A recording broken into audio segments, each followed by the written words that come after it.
Welcome to The Explainer. Grab your economic analyst hats because today we're diving into a high stakes briefing on a quiet crisis hitting millions of Americans every single year. When we think about getting injured, our minds usually go straight to physical pain, doctors, and maybe some physical therapy. But today, we're peeling back the curtain to look at the hidden and frankly, often devastating financial reality of recovery. Okay, let's dive right into this. When your health fails, who actually pays the bill? That is the central mystery we're unraveling right now. When a working professional faces complete financial ruin during a medical recovery, is that just a personal failure, a failure to budget and save? Or does it expose a massive, systemic failure where the mathematical odds are just completely stacked against the average worker from day one? To figure this out, we've got a clear roadmap for today's explainer. First, we'll look at the responsibility debate. Second, we're going to zoom in on a micro case study. Third, we'll map out the economic domino effect. Fourth, we'll zoom way out to look at the macro burden. And finally, number 5, we'll answer the big question. Is this a personal or systemic failure? All right, let's kick things off with Section 1, the responsibility debate. So there are generally two major schools of thought when an unexpected medical crisis hits. On one side, you've got this expectation of personal financial preparedness. Basically, the idea that responsible adults should just have robust emergency savings ready to go.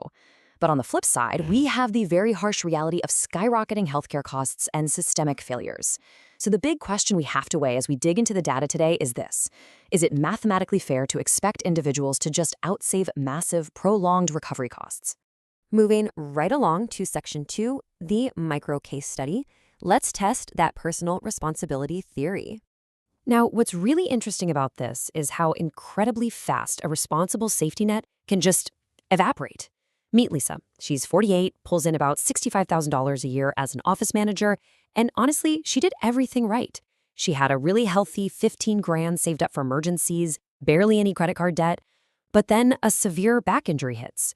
Fast forward just one single year, her income drops to $42,000 because she just can't work as much.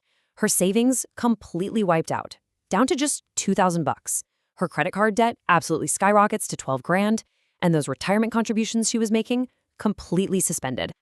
To really wrap our heads around how a savings account drains that quickly, we have to look at the ledger logic of a typical recovery budget. Sure, you've got those heavy medical costs, imaging, surgery deductibles, physical therapy, all the equipment, which totals roughly $12,100. But here is the kicker. You have to factor in the hidden cost that completely eclipses those standard medical bills. I'm talking about $15,000 in lost wages, just from taking 3 months off work to heal. So you add that up, and the total financial hit for the year is over $27,000. And that brings us to the absolute pivot point of this whole briefing. Think about this for a second. The greatest cost of an injury is often not the medical bill. It's the income that literally disappears while the recovery is taking place. This stark reality completely shifts the blame. It moves it away from personal budgeting gaps and squarely onto structural realities. Because let's face it, when the paychecks stop, even the absolute best financial safety nets are going to tear. Which brings us to Section 3, the economic domino effect.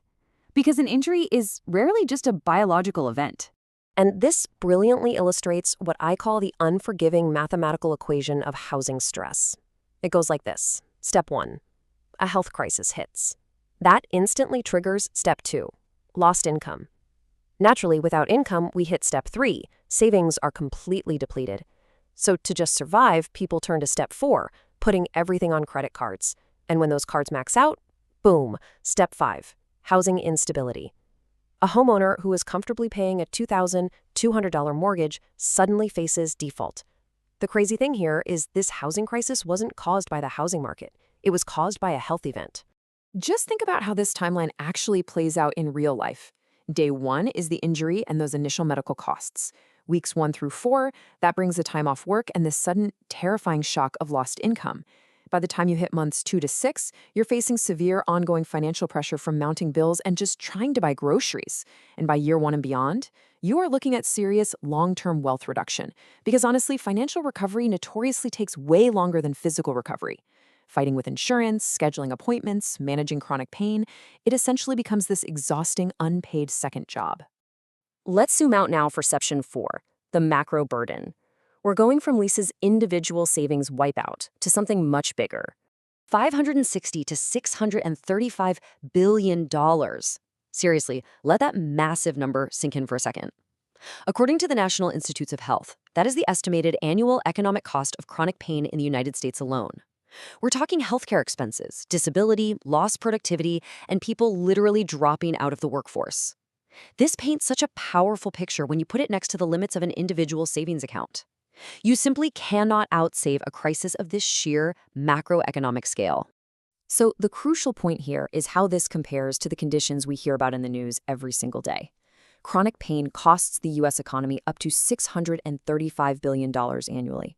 That silently but completely dwarfs the economic destruction of diabetes at $327 billion, cancer at $243 billion, and heart disease at $239 billion. It's this massive, heavy drag on our entire national economy, yet it gets just a fraction of the public attention. And the direct burden on everyday consumers is just as staggering. $88 billion. That represents the massive mountain of medical debt sitting on Americans' credit reports right this very minute. Roughly 100 million Americans carry some form of medical debt, and here's the wild part. Many of them actually have health insurance. This kind of debt drags down credit scores, it completely stifles consumer spending, and it heavily suppresses the broader national economy. Now, if you're wondering how those numbers get so astronomically high, just think about the population breakdown. Nearly 1 in 4 Americans, that's 24.3%, lives with chronic pain, and 8.5% of Americans have high-impact chronic pain that severely limits their day-to-day life.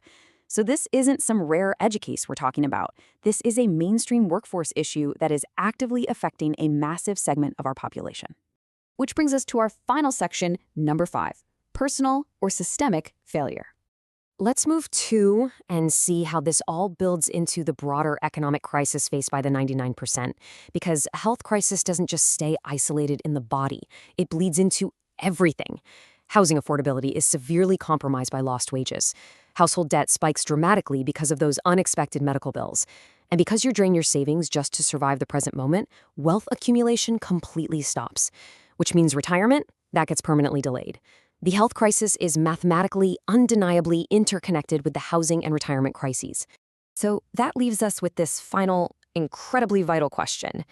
If individual preparation, like Lisa's super responsible $15,000 safety net, is mathematically insufficient to survive the modern cost of recovery, how much longer can we possibly ignore the need for systemic change? Systemic policy changes are absolutely vital to prevent financial ruin from being the default side effect of just getting sick or injured. Because the true cost of recovery isn't just about getting better physically, it's about surviving long enough to rebuild economically. Thank you so much for joining me for this explainer. Keep asking the hard questions, and I will see you next time.